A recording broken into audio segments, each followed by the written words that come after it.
Hello everyone, I hope that you are doing well. This is me Syed Shujatullah.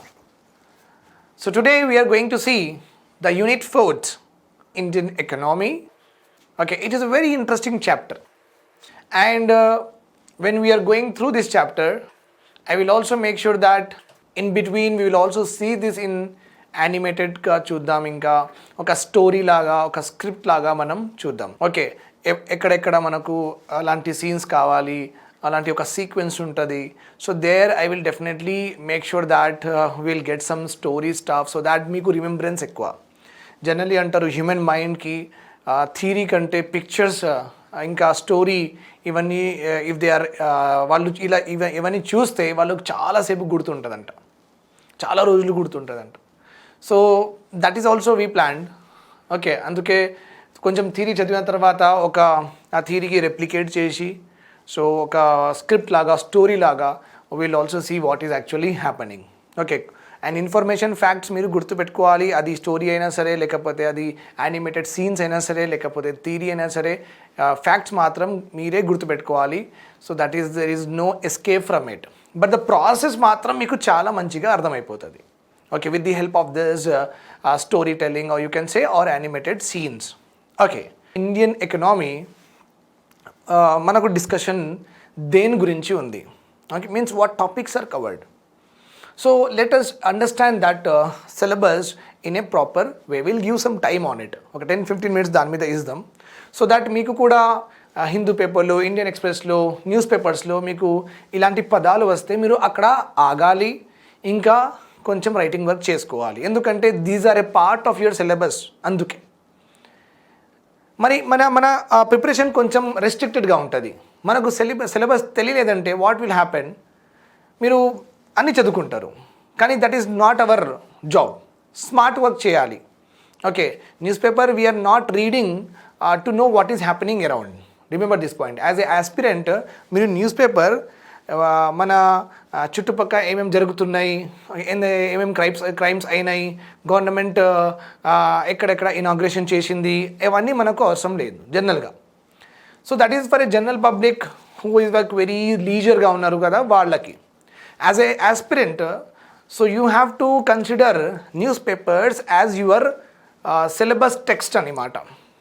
Okay, news పేపర్కి ఒక text book లాగా చూసుకోవాలి, just like daily news లాగా చూసుకోవాలి. And you have to restrict your preparation to the topics related to your syllabus తప్ప మీరు ఏమీ అందులో చదవద్దు. అట్లీస్ట్ మీరు ఎగ్జామ్ క్రాక్ అయ్యే వరకు యూ హ్యావ్ టు దీనిలోనే రెస్ట్రిక్ట్ అయిపోవాలి మీరు. ఓకే అండి, right. So let us go ahead. Let us understand the syllabus in the Unit 4th. As you know that మనం యూనిట్ స్టార్ట్ చేసిన కంటే ముందు కొంచెం యూనిట్లో ఏమేమి ఉన్నాయి ఇవన్నీ చూసుకుంటున్నాం. So that is the process we're following ఇప్పుడు కూడా నా also. Right,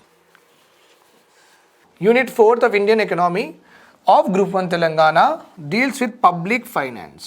what does it deals with? Public finance. Okay, here important thing you have to understand. Okay, here public అంటే గవర్నమెంట్ అండి. పబ్లిక్ అంటే government, right. And finance here is nothing but money. Okay, దానికి broader meaning వేరేగా ఉంది, కానీ ప్రస్తుతానికి మనకు ఈ సిలబస్ అర్థం చేయడానికి మీరు ఫైనాన్స్కి మనీ అని అనుకోండి. Okay, so finance is very true సెన్స్లో ఫైనాన్స్ అంటే ఒక థర్డ్ పార్టీ మన తరపు వేరే వాళ్ళకి డబ్బులు పే చేస్తుంది. ఓకే, ఒక థర్డ్ పార్టీ మన తరపు నుంచి వేరే వాళ్ళకు డబ్బులు పే చేస్తుంది. That is this process is called as what? Finance. Just like ఇప్పుడు మీరు కాలేజ్లో ఉన్నారనుకోండి, కాలేజ్ థర్డ్ ఇయర్ కూడా అయిపోతూ ఉంటుంది. So when third year is also finishing, you will arrange ఒక farewell party, right or wrong? మీరు ఒక ఫేర్వెల్ పార్టీ అరేంజ్ చేస్తారు. ఫేర్వెల్ పార్టీకి ఖర్చులు అనుకోండి 10 lakhs రూపీస్ ఉన్నాయి, అంటే పిల్లల కాంట్రిబ్యూషన్ 5 lakhs ఉంది. ఫేర్వెల్ పార్టీ ఖర్చులు ఎంత? 10 lakhs ఉన్నాయి. మీ దగ్గర ఎంత జమ అయింది? 5 lakhs జమ అయింది. ఇంకా మీకు షార్ట్ ఎంత పడుతుంది? 5 lakhs షార్ట్ పడుతుంది మీకు. మీరు ఏం చేస్తారు, కంపెనీస్కి లేకపోతే షాప్ ఓనర్స్కి అక్కడ వెళ్ళి ఏం చేస్తారంటే, సార్ మీ పేరు మేము బ్యానర్లు రాస్తాం, చాలామంది చూస్తారు, కాలేజెస్కి అలా వెళ్తారు. వెళ్ళి ఏం చేస్తారంటే స్పాన్సర్ దొరుకుతారు. Okay, you will find what sponsor. Okay, so మీ ఈవెంట్లో ఆ షార్టేజ్ ఉన్న మనీకి ఎవరైనా స్పాన్సర్ చేస్తే మీ ఈవెంట్ జరిగిపోతుంది. Right or wrong? It will happen. So మీ ఈవెంట్కి అంటే అక్కడ పార్టీస్ ఎవరెవరు, మీరు మీ కాలేజ్, 2 పార్టీస్ ఉన్నాయి ఇక్కడ. ఓకే, కానీ మీ ఈవెంట్కి స్పాన్సర్ ఎవరు చేస్తున్నారు? కాలేజ్ వాళ్ళు చేయట్లేదు, వేరే బయట వాళ్ళు షాప్ ఓనర్స్ వాళ్ళు చేస్తున్నారు. So third party sponsoring. So ఈవెంట్స్లో జనరల్గా ఈవెంట్స్ అడ్వర్టైజ్మెంట్స్లో స్పాన్సరింగ్ అంటారు. Whereas the same thing if it happens in economy, మనం స్పాన్సర్ అనే వర్డ్ యూజ్ చేయం. We will use the word finance. Will use the word what? Finance. ఎట్లా అంటే వినండి, ఇక్కడ నాకు ఒక ఎంజీ హెక్టార్ కార్ కావాలి, రైట్? సో నేను ఎంజీ హెక్టార్ షోరూమ్కి వెళ్ళిన, అక్కడ కార్ ప్రైస్ చూసిన 16 lakhs అన్నాడు. సరే, అర్థమైంది. నా దగ్గర ఎంత ఉంది? 10 lakhs ఉంది. సరే, సో ఇప్పుడు నా దగ్గర షార్టేజ్ ఎంత? 6 lakhs షార్టేజ్. 16 lakhs కార్ ఉంది. ఓకే, అండ్ నా దగ్గర 10 lakhs ఉన్నాయి. 16 lakhs కార్, నా దగ్గర 10 lakhs, షార్టేజ్ ఎంత? 6 lakhs. అప్పుడు నేను ఒక బ్యాంక్కి అప్రోచ్ అవుతానా లేదా? అవుతాను. ఓకే, బ్యాంక్కి అప్రోచ్ అయ్యి వాళ్ళకి నేను 10 lakhs కడుతున్నాను, నేను ఒక ఐటీ ఎంప్లాయ్, ఎట్లా అన్ని పే స్లిప్స్ ఇచ్చేసి, సో ఆ బ్యాంక్ ఈ బండి నాకు కొనిస్తుంది కదా, right or wrong? So bank ఏం చేస్తుంది? నా తరపు నుంచి ఆ ఎంజీ హెక్టార్ కంపెనీకి డబ్బులు పే చేస్తుంది. మళ్ళీ ఒక థర్డ్ పార్టీ అంటే ఎంజీ హెక్టార్ కంపెనీ ఒక పార్టీ, నేను ఒక party. MG hectare is one party and I am also another party. So we are 2 parties. But because of shortage of money with me, I am asking a bank to pay on behalf of me to this MG Hectar company. So bank from my side, they will pay to MG Hectar company. So I will purchase that particular car. Okay, and I will start paying to what? I will start paying to the bank. So this process, when 3 parties are involved, then it is called as finance అంటారు. ఈ ప్రాసెస్కి మనం sponsorship ఇంకా finance, ఈ ప్రాసెస్కి మనం ఒక story లాగా కూడా చూద్దాం. ఓకే, ఒక యానిమేటెడ్ ఫామ్ లాగా కూడా చూద్దాం. ఓకే అండి, fine. So you understood this. So public finance, ఇక్కడ government finance. Okay, so here you can understand 3 parties. Government is anyhow there. Government is one party and taxpayers are another parties, and social welfare ki government dabbulu istadi, education ki, health, for health purpose, for poor people purpose. Okay, for non taxpayers inka poor people ki government dabbulu istadi. So 1 party, 2 party, 3 party. 1 party, 2 party and 3 party. This process is called as public finance. Okay. So in public finance chapter లో అంటే government ఎక్కడెక్కడ నుంచి డబ్బులు raise చేస్తుంది అన్నమాట. Means from what are the various sources where government will raise its revenues. Okay, let's see for an example. I am a person who is having good wealth. So below in my total apartment, kinda unna mottam shelters, నేను కింద ఉన్న మొత్తం shops నేను రెంట్కి ఇచ్చేసిన. So వాళ్ళు నాకు డబ్బులు ఇస్తారు. That is one source. నేను ఒక డాక్టర్, ఒక ఫ్యాకల్టీ లాగా కూడా పనిచేస్తున్నా. సో నాకు తెలుగు వాళ్ళు కూడా డబ్బులు ఇస్తారు. This is second source. Right or wrong? Fine. నేను ఫిక్స్డ్ డిపాజిట్లో కూడా డబ్బులు పెట్టిన. సో బ్యాంక్ వాళ్ళు నాకు ఇంట్రెస్ట్ కూడా ఇస్తున్నారు. That is my third source. Right or wrong? నేను ఒక హోటల్లో కూడా ఇన్వెస్ట్ చేసిన. అక్కడ నుంచి కూడా నాకు ప్రాఫిట్స్ షేర్ అవుతున్నాయి అన్నమాట. That is my fourth source. Okay, so I'm raising my revenues. Raising అంటే నేను పైకి తీసుకెళ్తున్నా. Revenues I'm raising through different sources or not? Through different sources or not? Yes. In the same way government దగ్గర కూడా ఒక్కటే source లేదు. Government also raises money from various sources, various types, various classes. Okay, so that is also we're going to study. Study public finance means government, from what are the various sources the government will raise the money. So in this we are going to study about tax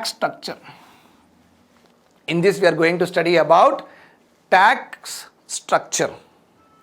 Okay, so tax structure lo em undante, first of all you should know what is a tax andi. Okay, ట్యాక్స్కి మనం డీటెయిల్గా చదువుదాం. Before that just remember that tax is something the people pay to the government.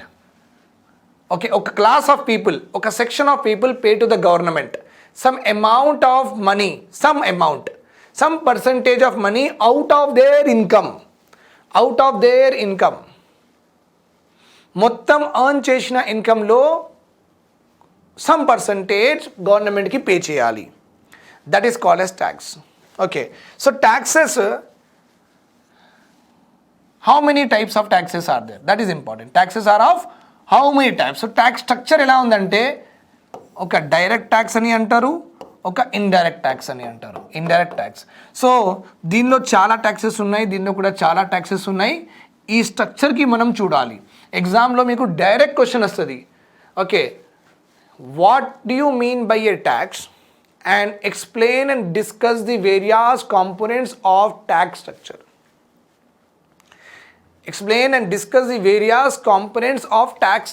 structure. Okay, మళ్ళీ ఇక్కడ sir explain కూడా use చేసిండ్రు, discuss కూడా use చేసిండ్రు, రెండు ఒక్కటే కదా అని మీకు ఒక డౌట్. కాదు. డిస్కస్ అంటే మనం ఒకటేసారి అన్నీ పైన డిస్కస్ చేసేయాలి. Okay, direct taxes are those taxes which are imposed on a person and he will be only liable to pay to the government. Direct taxes are of so and so types, okay, income tax etc. అలా రాసేసి light తీసుకోవాలి. Explain అంటే every ట్యాక్స్లో various taxes ఉన్నాయి కదా, వాళ్ళకి కూడా మనం explain చేయాలి. This is called as explain and discuss. Remember this point.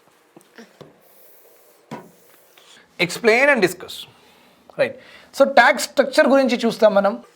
Then followed by we also see question here is, sir tax ఎవరు కలెక్ట్ చేస్తారు sir? Question is that tax మన central government కూడా కలెక్ట్ చేస్తుంది, మన state government కూడా collect చేస్తుంది. Okay, so what different types of taxes collected by the centre and what different types of taxes are collected by the state, అది కూడా మనం చూడాలి. వీళ్ళు కలెక్ట్ చేసిన ట్యాక్స్ వీళ్ళు కలెక్ట్ చేయరు, స్టేట్ గవర్నమెంట్ కలెక్ట్ చేసిన ట్యాక్స్ సెంట్రల్ గవర్నమెంట్ కలెక్ట్ చేయదు. ఓకే, అంటే వీళ్ళకి ఒక స్పెసిఫిక్ ట్యాక్స్ కాన్స్టిట్యూషన్లో రాసేసిండ్రు ఆల్రెడీ. సెంట్రల్ గవర్నమెంట్ ఈ ట్యాక్సే కలెక్ట్ చేయాలి, స్టేట్ గవర్నమెంట్ ఈ ట్యాక్సే కలెక్ట్ చేయాలి, ప్రాపర్గా రాసి ఉంది. సో అందులో ప్రాబ్లం లేదు, అందుకే డిస్ప్యూట్స్ రావు ఎక్కువ. దెన్ గవర్నమెంట్ ఎక్స్పెండిచర్, డబ్బులు తీసుకొని గవర్నమెంట్ ఏం చేస్తుంది? క్వశ్చన్, సార్ డబ్బులు మాత్రం గవర్నమెంట్ రేస్ చేస్తుంది సార్, మరి ఏం చేస్తుంది ఆ డబ్బులు? Question is there or not? Yes. So government will do expenditure, government spend చేస్తుంది ఆ డబ్బులు. గవర్నమెంట్ డూ ఎక్స్పెండిచర్స్ దేని మీద? మీకు ఫీ రీయింబర్స్మెంట్ ఉందా లేదా? ఉంది. రైతు బంధు ఉందా లేదా? ఉంది. రైతు పథకం, రైతు బీమా, Mudra scheme, Pradhan Mantri Fasal Bima Yojana, Aasara pension scheme, okay, Atal pension Yojana etcetera. Road కట్టడం, పవర్ సెక్టార్లో ఎలక్ట్రిసిటీ ప్రొడక్షన్ ఇంక్రీజ్ చేయడం, ఎందుకంటే చాలా కొత్త హౌసెస్ వస్తూ ఉంటున్నాయి, కొత్త హౌసెస్ బిల్డ్ అవుతూ ఉంటే మనకు ఎక్కువ ఎలక్ట్రిసిటీ కావాలి కదా, రైట్ ఆర్ రాంగ్? మరి ఎక్కువ ఎలక్ట్రిసిటీ కావాలంటే ఉన్న పవర్ ప్లాంట్స్ మనకు సరిపోవు. Very common sense again. So we have to continuously increase, right or wrong? Yes. So roads కూడా కావాలి, రైట్. సో ఎయిర్పోర్ట్ డెవలప్మెంట్ కావాలి, పోర్ట్ డెవలప్మెంట్ కావాలి. So many are there, many expenditures are done by the government. So government డబ్బులు collect చేసేసి ఇవన్నిటి మీద government expenditure చేస్తుంది. Okay, so will learn all of these in detail, but try to remember what you have to pick up from the newspaper. Newspaper నుంచి ఏం pick up చేయాలి? So if government has started a power plant project కొత్తగూడెంలో ఒక plant అంటే మీకు అది important, ఎందుకంటే అది గవర్నమెంట్ ఎక్స్పెండిచర్ కింద వస్తుంది. Government started sheep distribution scheme, ఇది గవర్నమెంట్ ఎక్స్పెండిచర్ కింద వస్తుంది. గవర్నమెంట్ స్టార్టెడ్ టీఎస్ ఐపాస్, ఇది గవర్నమెంట్ ఎక్స్పెండిచర్ కింద రాదు. ఎందుకు రాదంటే ఇది ఒక పాలసీయే. కానీ టీఎస్ ఐపాస్లో గవర్నమెంట్ ఏం చెప్పిందంటే మేము టీ హబ్ క్రియేట్ చేస్తాం, ఒక బిల్డింగ్. హబ్ అంటే ఒక బిల్డింగ్ అండి. హబ్ అంటే ఏంటి? ఒక బిల్డింగే. మన హైదరాబాద్లో హైటెక్ సిటీలో బిల్డింగ్స్ ఉన్నాయి కదా, అలాంటి ఒక బిల్డింగ్. ఓకే, కొత్త స్టార్టప్స్ కంపెనీకి ఆ బిల్డింగ్లో ఇలా ఒక్కొక్క ఫ్లోర్లో ఒక ఫ్లాట్ ఇస్తారు వర్క్ చేయడానికి. Okay, this is called as T hub. TS iPASS government expenditure కాదు, కానీ టీ హబ్ గవర్నమెంట్ ఎక్స్పెండిచర్ కింద వస్తుంది. ఎందుకంటే మనం బిల్డింగ్ కట్టడానికి డబ్బులు కావాలి కదా, రైట్? సో ఇలాంటి ఏదైనా ఎక్స్పెండిచర్ గవర్నమెంట్ చేస్తుందంటే న్యూస్ పేపర్లో ఒకవేళ వస్తే you have to right it down in your notes. Understood? Government expenditure. Okay, మళ్ళీ ఈ గవర్నమెంట్ ఎక్స్పెండిచర్ రెవెన్యూ లాగా కూడా డివైడ్ అయింది, క్యాపిటల్ లాగా కూడా డివైడ్ అయింది. రెవెన్యూ అంటే every day, every week, every month expenditures ఉంటాయి అన్నమాట. Okay, means when revenue is a nature. Revenue ఒక నేచర్. ఎలా ఉందంటే when government do regular and frequent expenditure చేస్తుంది కదా, when government do regular and frequent expenditures, infrequent కాదండి, ఫ్రీక్వెంట్ అంటే మాట గవర్నమెంట్ ఎక్స్పెండిచర్ చేస్తుంటుంది, then it is called as revenue. Like government ఎంప్లాయీస్కి శాలరీస్ ఎవ్రీ మంత్ ఇవ్వాలి కదా, రెవెన్యూ కింద వస్తుంది. మళ్ళీ మీకు ఫీ రీఇంబర్స్మెంట్ అనుకోండి, ఒకటేసారి ఇచ్చేస్తారు, క్యాపిటల్లో వస్తుంది. అంటే గవర్నమెంట్ ఒక్కటేసారి చేసేసి మళ్ళీ దానికి చేయాల్సిన అవసరం లేదు, దెన్ క్యాపిటల్. అంటే లాంగ్ టర్మ్ ఇన్వెస్ట్మెంట్స్కి క్యాపిటల్ అంటారు. చిన్న every other day, every other week, every other మంత్కి ఎక్స్పెండిచర్ చేస్తున్నప్పుడు that is called as what? Revenue expenditure. That is called as revenue expenditure. Understood? So government డబ్బులు కలెక్ట్ చేస్తుంది in the form of taxes. And who collects? Central government ఎలాంటి taxes collect చేస్తుంది, state government ఎలాంటి taxes collect చేస్తుంది, then ఆ taxes collect చేసిన తర్వాత వాళ్ళు ఎలా ఎక్స్పెండిచర్ చేస్తారు. ఆ ఎక్స్పెండిచర్ టైప్స్ ఏంటి? Revenue and capital. Okay sir, ఇవన్నీ ఓకే, అర్థమైంది. Sir what about public debt? Sir గవర్నమెంట్కి కూడా అప్పులు ఉన్నాయంట సార్, అదేం సార్ అట్లా? Question is there. Yes, it's very common in your life also. Even if you are a college going students, even if you are a IT employee or medical employee or whatever it is, మీకు డబ్బులు మాత్రం అప్పుడప్పుడు తక్కువ పడుతూనే ఉంటాయి, right or wrong? Either మీరు loan అయినా తీసుకుంటారు, or what you will do, or you will ask to your friends. It's very common thing. గవర్నమెంట్కి కూడా అంతే అండి. గవర్నమెంట్కి కూడా ఎవ్రీ ఇయర్, ఎవ్రీ మంత్ ఖర్చులు పెరుగుతూనే ఉంటాయి. ఆ ఇంక్రీజ్ డిమాండ్ వల్ల గవర్నమెంట్ కూడా ఖర్చులు పెరుగుతూనే ఉంటాయి. సో గవర్నమెంట్కి వచ్చిన డబ్బులు సరిపోవట్లేదు ఆ డిమాండ్స్కి ఫుల్ఫిల్ చేయడానికి. గవర్నమెంట్కి వచ్చిన డబ్బులు సరిపోవట్లేదు, రైట్? సో గవర్నమెంట్ అప్పుడు ఏం చేస్తుందంటే లోన్స్ బారో చేస్తుంది. గవర్నమెంట్ కూడా లోన్స్ బారో చేస్తుందండి. Okay, so government also borrows what? Loans. అది వాళ్ళు బాండ్స్ అవన్నీ అమ్మేసి, లేకపోతే అమ్మరు, బాండ్స్ అవన్నీ రిలీజ్ చేసి అవన్నీ చేస్తారు. కానీ నేను మళ్ళీ ఆ డీప్లో వెళ్ళాను. గవర్నమెంట్ కూడా లోన్స్ బారో చేస్తుంది. ఓకే, బ్యాంక్స్ నుంచి, ఆర్బీఐ నుంచి, ఎల్ఐసి నుంచి, లేకపోతే ఐఎంఎఫ్ నుంచి, వరల్డ్ బ్యాంక్ నుంచి, జపాన్ గవర్నమెంట్ నుంచి. Okay, government borrows loans also. ఎందుకు? ఖర్చులు ఎక్కువ ఉన్నాయి కానీ వచ్చిన మనీ తక్కువ, వచ్చిన ట్యాక్సెస్లో వచ్చిన మనీ తక్కువ. ఓకే, సో అందుకే గవర్నమెంట్ అప్పుల్లో కూడా ఉంటుంది అప్పుడప్పుడు. ఓకే, మ్యాక్సిమం అప్పుల్లోనే ఉంటుంది. That is called as public debt అంటారండి. What do we call it as? Public debt అంటే గవర్నమెంట్ డెట్ గురించి కూడా చూసుకోవాలి, ఎంత ఉంది, దానిలో ఏమేమి టైప్స్ ఉన్నాయి అవన్నీ చూసేయాలి. సో ఆయననే ఇచ్చేసిండు సిలబస్లో. ఈ పబ్లిక్ డెట్కి కాంపోజిషన్ ఏందంట అంటే ఇండియాలో ఎంత అప్పులు ఉన్నాయి గవర్నమెంట్కి, మళ్ళీ ఎక్స్టర్నల్ డెట్ అంటే బయట ఉన్న కంట్రీస్కి లేకపోతే ఫైనాన్షియల్ ఇన్స్టిట్యూషన్కి, ఐఎంఎఫ్, వరల్డ్ బ్యాంక్కి వాళ్ళకి ఎంత డబ్బులు ఇవ్వాల్సి ఉంది. ఓకే, సో ఎక్స్టర్నల్ అప్పులు ఎంత, ఇంటర్నల్ అప్పులు ఎంత. Okay, that is this to constitute what public debt అంటారండి. We call it as what public debt. Remember this point here. Then we are having monetary policy.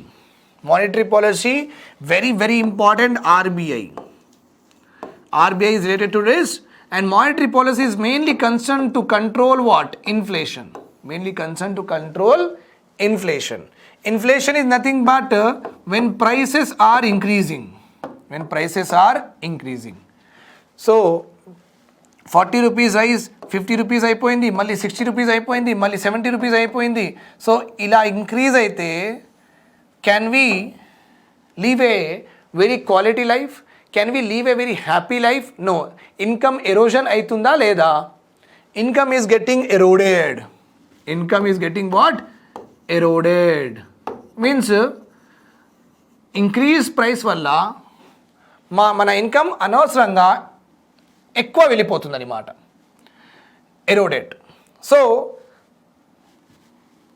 ఈ ప్రైస్ రైజ్కి కంట్రోల్ చేయడానికి ఈ price రైజ్కే అంటారు మనం inflation. This price rise is only called as what? Inflation. Okay, to control this, suppose మనం అంటే కొంటామండి 40, 50, 60 అంటే కూడా కొంటాం. పూర్ పీపుల్ వాళ్ళకి డైలీ ఆయనకి అనుకోండి మన వేజ్ లేబర్స్ ఉంటారు కదా. ఓకే, టోలీ చౌకీలో, కోటిలో చాలామంది నిలబడి ఉంటారు. ఓకే, ఏదైనా పని మనం అక్కడ వెళ్తే వాడు తొందర అందరూ వచ్చేసి అడుగుతారు, సార్ ఏదైనా పని ఉందా సరే అడుగుతారు. Right or wrong? సో వాళ్ళకి ఏమంటారంటే లేబర్ అంటారు. ఇంకా లేబర్ మనం అక్కడ పర్చేస్ చేస్తున్నాం అంటే మనం వాళ్ళకి కొంటున్నాం, ఒక హైర్ చేస్తున్నాం, ఇంకా వాళ్ళకి సెల్ చేస్తున్నారు. Okay, so selling and purchasing ఉన్న ప్లేస్కి ఏమంటాం మనం? మార్కెట్ అంటాం. ఈ మార్కెట్లో ఎవరు, what is the commodity year? ఈ మార్కెట్లో ప్రొడక్ట్ ఏంది? ఇక్కడ లేబర్. ఈ మార్కెట్లో ప్రొడక్ట్ ఏంది? ఇక్కడ లేబర్. అందుకే లేబర్ మార్కెట్ అంటారు. ఏమంటారు? Labour market. అదే మన హ్యాబిట్స్లో జగదీష్ మార్కెట్ ఉంది కదా. జగదీష్ మార్కెట్లో అది ఎలాంటి మార్కెట్? అది ఒక mobile phone market. What is that market? అది ఒక మొబైల్ ఫోన్ మార్కెట్. అక్కడ మొబైల్ అమ్మడం, మొబైల్ కొనడం ఇదే జరుగుతూనే ఉంటుంది. Right or wrong? సో వీళ్ళకి పర్ డే 450, 460 రూపీస్ ఇస్తారు మీరు. ఓకే, వాడు పర్ డే పని చేస్తే. Okay, so 1 kg of rice ఆయన తీసుకుంటే ఒక 80 రూపీస్లో మళ్ళీ ఆయనకి వెజిటేబుల్స్ కొనాలి, ఆయన పప్పు ఏదైనా చేసుకోవాలి. Right or wrong? మళ్ళీ ఆయన ఇంటికి పోవడానికి పెట్రోల్ కూడా కావాలి ఆయనకి. Okay, understand my point here. మళ్ళీ ఆయనకి కొన్ని గుడ్డులు కావాలి, because very important for protein. చిన్న పిల్లలు ఉంటే వాళ్ళకి మిల్క్ కావాలి. సో ఇలా ప్రైసెస్ పెరుగుతూ ఉంటే ఈ పూర్ పీపుల్కి చాలా దారుణం అయిపోతుందండి. Right or wrong? They will be at very, very low level of living అని అన్నమాట. అట్లా అయిపోతుంది. Okay, so that is why RBI మొత్తం ఆర్బీఐకి క్రియేట్ చేసేసినాం మనం. We have created a very largest financial organization of our country. Okay, RBI create చేసేసినాం. ఏం చెప్పినాం? సార్ మీరు ఇన్ఫ్లేషన్ చూసుకోవాలి, ఎందుకంటే మన దగ్గర పూర్ పీపుల్ చాలా ఎక్కువ ఉన్నారు. ఇంకా ఇలాంటి ప్రైస్ ఇంక్రీజ్ అయితే వాళ్ళు ఎట్లా బతకాలి? వాళ్ళకి డెవలప్మెంట్ ఉండదు, వాళ్ళు క్వాలిటీగా బతకలేరు, వాళ్ళు ఎక్కువ థింగ్స్ కొనలేరు, వాళ్ళకి ఫుడ్ రిక్వైర్మెంట్స్ మనం ఫుల్ఫిల్ చేయట్లేదంటే ఎట్లా సార్? అంటే ఆర్బీఐ చెప్పింది, yes sir we will do that, no problem. So RBI ఎలా కంట్రోల్ చేస్తుంది ఈ ఇన్ఫ్లేషన్కి? That is all about monetary policy. Other way around deflation కూడా కంట్రోల్ చేస్తుందండి. That is not an issue. But majorly inflation గురించి ఉంటుంది వాళ్ళ పనులు. ప్రైసెస్ డిక్రీజ్ అవ్వవు. ఒక కంట్రీలో వెన్ ద పాపులేషన్ ఇష్టం వచ్చినగా ఇంక్రీజ్ అయితే, ఓకే, సో అలాంటి కంట్రీలో never you will see what price decrease అవ్వడం ఉండదు, ప్రైస్ ఇంక్రీజే అవుతూనే ఉంటాయి. That is called as monetary policy. Physical policy is nothing but our budget అండి. బడ్జెట్ ప్రాసెస్ ఎలా ఉంది, బడ్జెట్ డాక్యుమెంట్ ఎలా ఉంది, బడ్జెట్ ఫిజికల్ పాలసీ ఆబ్జెక్టివ్స్ ఎలా ఉన్నాయి, ఏమేమి ఉన్నాయి అవన్నీ ఇక్కడ చూసుకోవాలి. Okay, then the last one we're having is union budget. Okay, of course మనం తెలంగాణ బడ్జెట్ కూడా చూస్తాం. It's very common, don't worry about it. మనం అది కూడా చూడాలి, మనం ఇది కూడా చూడాలి, కంపారిజన్ చేసుకోవాలి. నేను ప్రాపర్ ట్యాబ్యులర్ ఫామ్ ఇస్తాను మీకు. Okay, I hope by the time that all comes నేను ప్రాపర్ మీకు అది ఇస్తాను ట్యాబ్లెట్ చార్ట్. ఇక్కడ ఒక స్కీమ్కి ఎంత ఇచ్చారు, మనం అదే స్కీమ్కి ఎంత ఇచ్చినాం, ఇక్కడ వాళ్ళు రోడ్కి ఎంత ఇచ్చారు, మనం రోడ్కి ఎంత డబ్బులు ఇచ్చినాం, ఇక్కడ యూఎన్ గవర్నమెంట్ హెల్త్కి ఎంత ఎక్స్పెండిచర్ చేసిండ్రు, ఓకే మనం ఇక్కడ కంటి వెలుగు అలాంటి స్కీమ్కి ఎంత డబ్బులు మనం ఇచ్చినాం. సో ఇలా కంపారిజన్గా మీకు ప్రాపర్గా నేను ఇస్తాను tabular form. This tabular form is the crux of your examination. Okay, so union budget present చేసిన తర్వాత మనం అనలైజ్ చేయాలి. అనలైజ్ చేయడం అంటే లాస్ట్ ఇయర్ ఎంత ఇచ్చారు, ఇప్పుడు ఎంత ఇచ్చారు. ఓకే, లాస్ట్ ఇయర్ హెల్త్లో ఎంత ఇచ్చారు, ఇప్పుడు ఎంత ఇచ్చారు, పెరిగిందా డిక్రీజ్ అయిందా, ఏదైనా కొత్త ట్యాక్స్ తీసుకొచ్చిండ్రా, ఇన్కమ్ ట్యాక్స్ స్లాబ్స్ తక్కువ చేసిండ్రా లేకపోతే ఎక్కువ చేసిండ్రు, అసలు ఏమైంది బడ్జెట్లో. కంపేరింగ్ టు ప్రీవియస్ ఇయర్ కూడా చూసుకుంటాం, ఇప్పుడు కూడా చూసుకుంటాం. ఇప్పుడు గవర్నమెంట్ మొత్తం ఎలోకేషన్ చేసిన తర్వాత అన్ని యాక్టివిటీస్కి డబ్బులు ఎలోకేట్, స్పేస్కి ఇంత, డిఫెన్స్కి ఇంత, పూర్ పీపుల్కి ఇంత, ఫీకి ఇంత, ఎడ్యుకేషన్కి ఇంత ఎక్సెట్రా మొత్తం డబ్బులు ఇచ్చిన తర్వాత ఏ ఐటమ్కి ఏ యాక్టివిటీకి ఎక్కువ డబ్బులు ఇచ్చేసింది government. This is also called as what, analysis. And government దగ్గర డబ్బులు తక్కువ ఎంత ఉన్నాయి, ట్యాక్సెస్ నుంచి డబ్బులు ఎంత వచ్చినాయి, ఎక్స్పెండిచర్స్ ఎంత ఉన్నాయి, ఓకే డెఫిసిట్స్ గురించి చదువుకోవాలి. That is called as budget analysis అండి. That is called as what, budget analysis. Okay, so ఇలాంటి థింగ్స్ ఒక ప్రాపర్ స్టోరీ టెల్లింగ్ లాగా ఉంటే మనం అది కూడా మన లెక్చర్స్లో ఇంక్లూడ్ చేస్తూ ఉంటాను నేను, so that you can also see that how the things happen and remember for a long period of time. I hope that you understood the total syllabus